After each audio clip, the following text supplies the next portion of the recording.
be tough on that.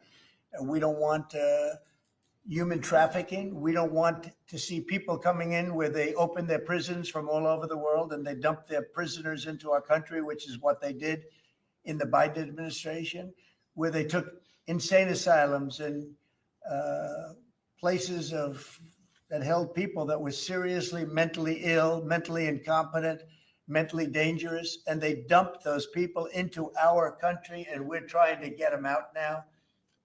What they've done, what the Democrats and Biden have done to this country will go down in infamy.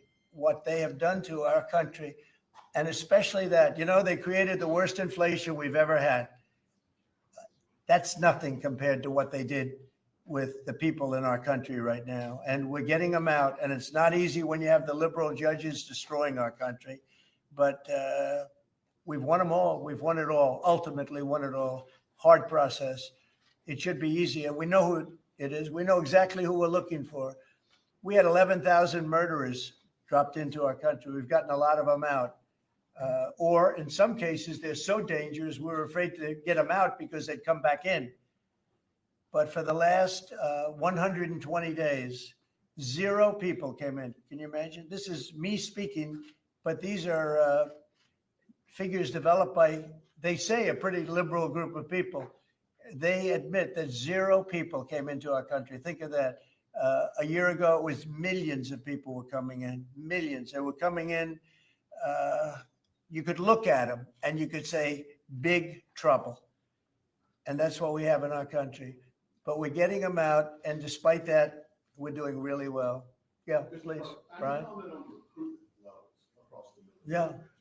Well, the recruitment's the most exciting thing. So when I was campaigning for the office, numbers were coming out that the recruitment numbers, generally, you could speak to it better than anybody, the recruitment into the military, all branches of the military and police and firemen and everything else.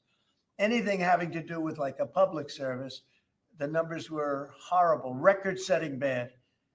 And now they're record-setting good. We're setting every record every month for recruitment. We're packed in the Army, Navy, Air Force, Marines, Coast Guard. My beautiful I love Space Command. I see Space Command, but Space Force has been, we've got a waiting list of people wanting to go in. A year ago, especially a year and a half ago, when I took the lead in the polls, which was very early, it really helped with the recruiting.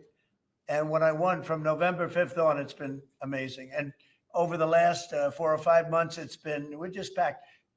It was very hard to get police officers. Now the departments are loaded up. Everyone wants to be a policeman or woman.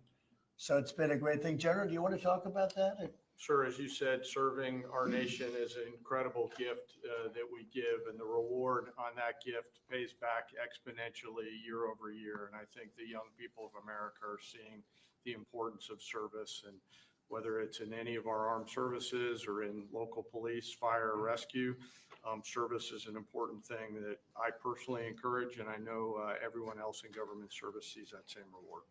And Peter, on recruitment?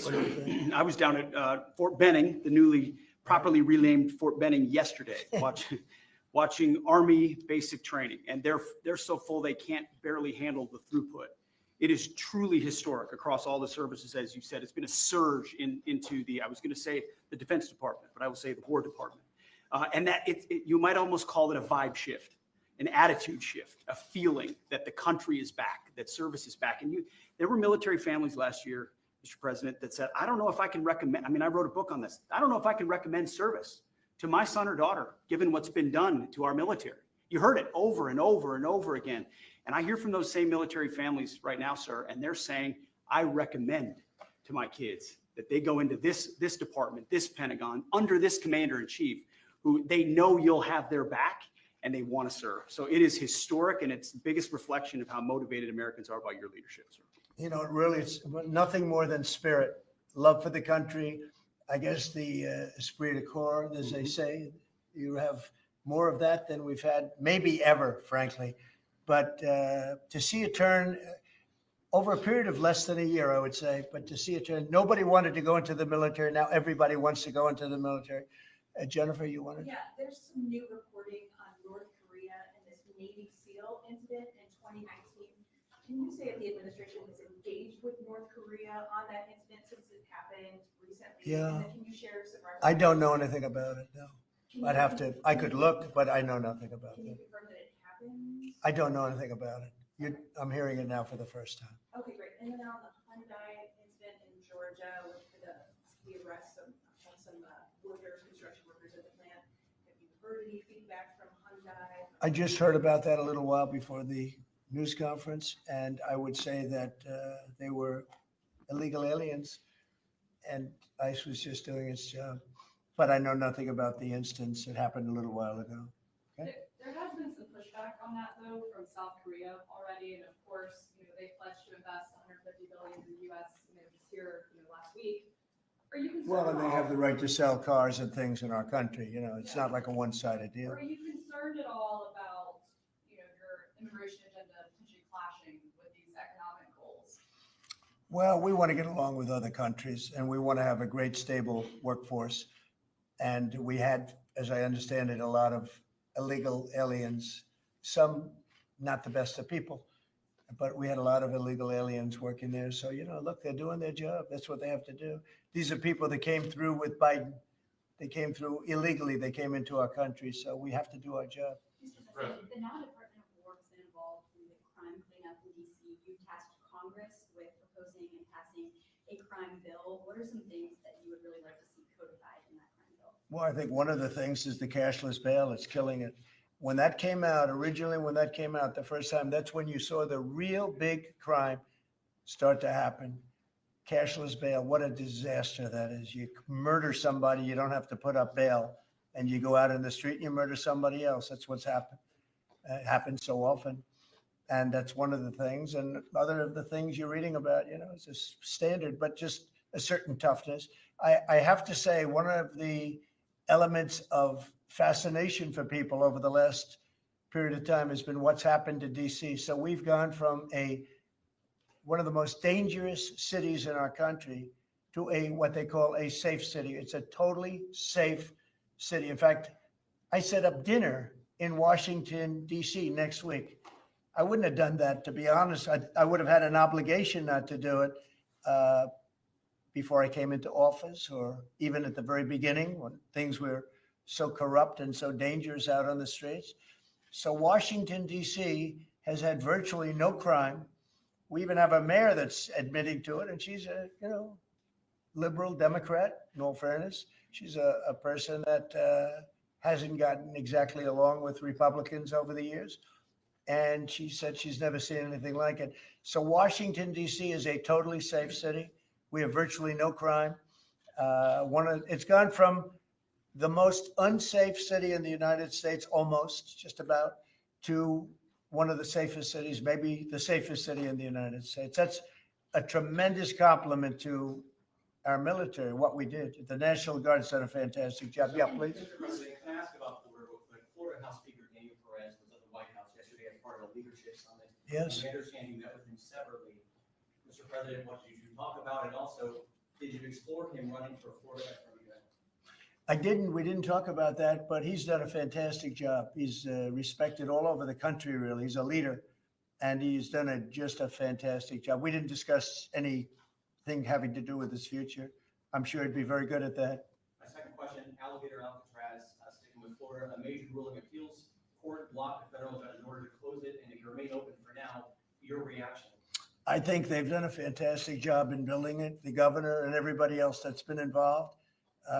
It's an incredible facility. It's housing people for usually a very short period of time before they get brought back to their countries.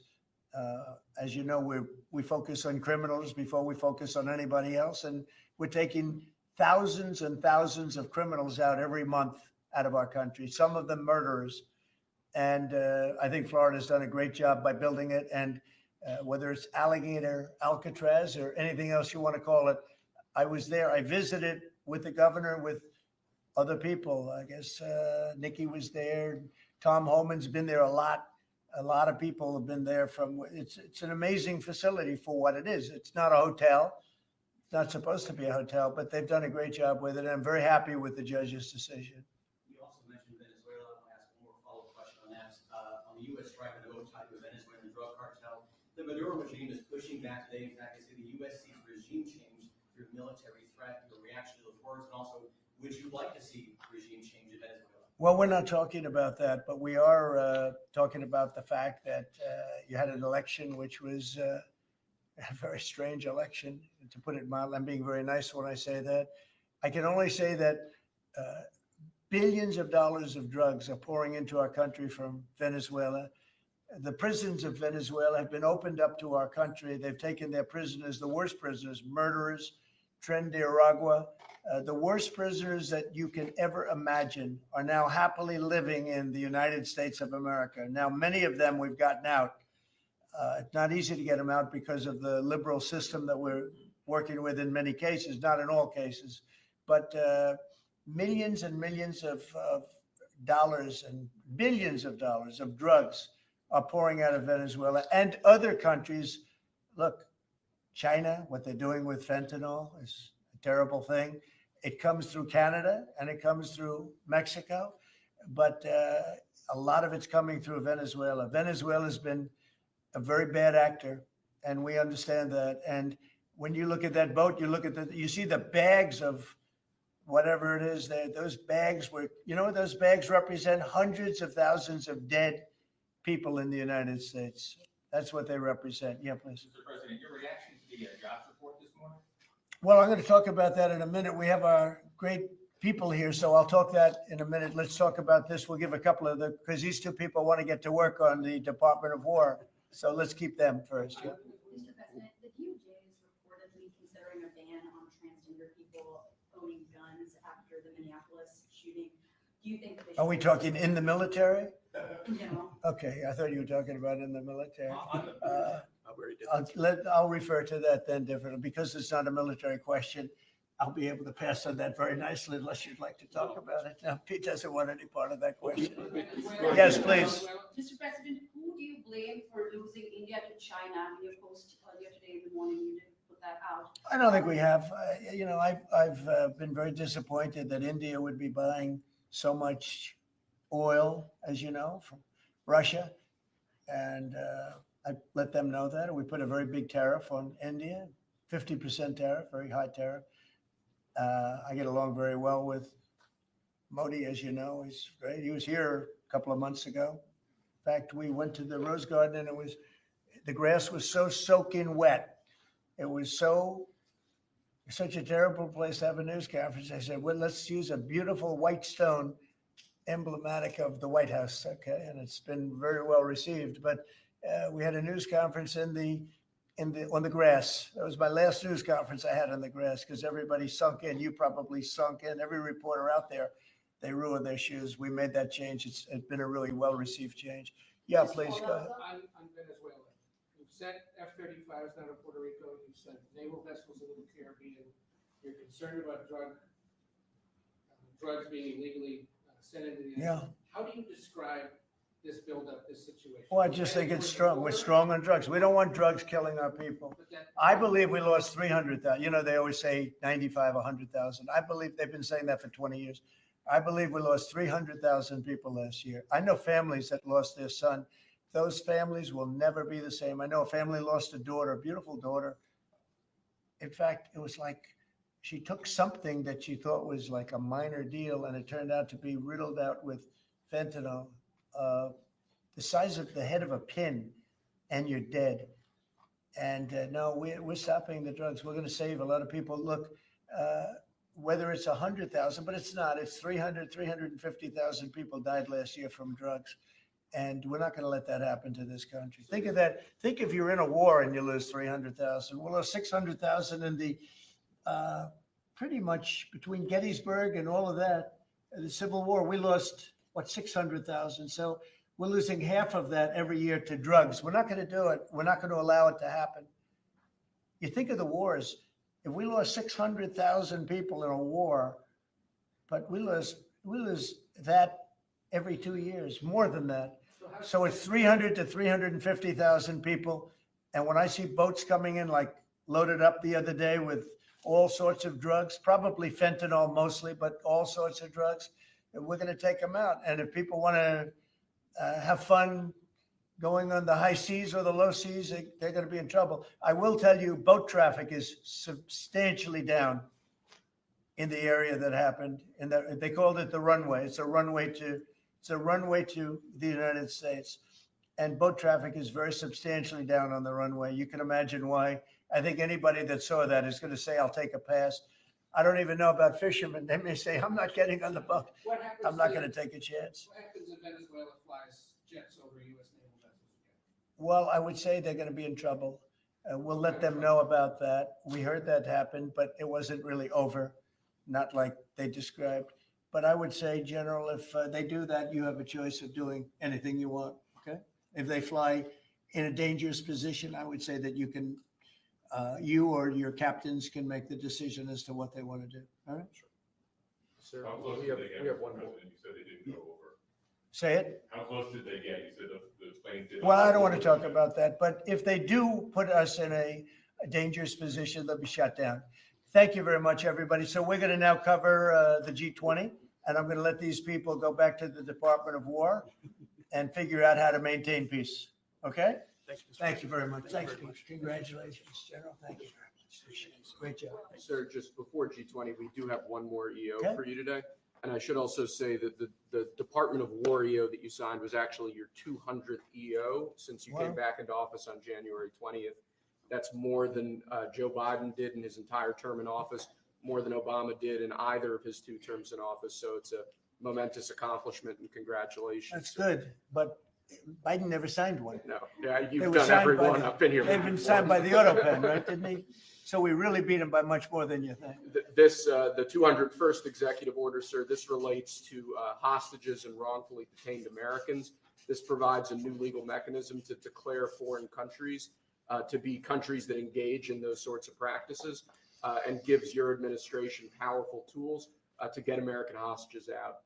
This has been a Right. focus of your administration Yeah. this time around. Adam Bowler's here, and he's done incredible work already. This will give him even more. I think it's great, and more Adam's tools. amazing. So Adam, do you want to describe how many hostages we've gotten out together, you and I, and you and a couple of other people that we know, and Yes, me and a couple of other people that you don't know, but we've gotten a lot of hostages. Do you want to describe it? Mr. President, you brought back 72 hostages since your term.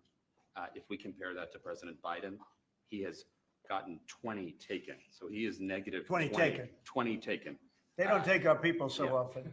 So, Mr. President, That's good. when we spoke, you said that that was a primary focus, and I'll tell you the job is easy because of you. And we paid nothing too. We pay nothing. We They don't pay 6 exchange. billion. They always paid 6 billion for 5 people, 6 billion. It was just a number I kept hearing. Not only that, 6 billion plus we'd get like 1 person and they'd get 6. They got one, the Prince of Doom, they call him. He was the #1 arms merchant anywhere in the world ever. And they got him out. And on top of that, we paid money. So, no, we don't do that. You know, once you pay money, and then a lot of people start disappearing. They start grabbing reporters too. They think the reporter is going to get a lot of money. And to me, they would. You'll be well taken care of. I better stress that because otherwise we have headlines. He said this or he said that. No, I'm not smiling about it. But they would. They'd be grabbing reporters. They'd be grabbing everybody. And especially when you pay the kind of money that Biden and Obama, they used to pay money that was crazy. We don't pay. And if you don't pay, they find it to be not a lucrative business anymore. That's fantastic. Would you like to say something? So it's really Spihar, Special Envoy Bowler, it's Rick Grinnell, it's Steve Witkoff who brought Americans home. But with this EO you are signing today, you are drawing a line in the sand that US citizens will not be used as bargaining chips. And it provides your Secretary of State, Marco Rubio, the same tool set to punish states who take our citizens wrongfully the same way that we can punish those who sponsor terrorists. This is a very significant EO you are signing today, sir. Thank you, Sebastian. Very good. You're doing a great job too. And this is your Director for Hostage Affairs at the Yes, NSC. and I hear. So Julia was seminal as well to all of this. I heard you're doing unbelievable. Would you like to say something? Absolutely. It's a outstanding EO, absolutely unprecedented action against those foreign adversaries who would take our people. They now know they are on notice, and it's not acceptable. And if you take our people now, you will pay. You know, Adam gave up a job where he was making tremendous amounts of money, big stuff, top of the line Wall Street. And he wanted to do this. He wanted to do hostages. I offered him other jobs too, very big jobs. He said, I was shocked actually. He didn't want them. He wanted to do hostage negotiation. And pretty amazing. Thank you very much. Appreciate it. Appreciate it. Thank you all. Do you have any questions for them on this very important subject? I think he shows a lot of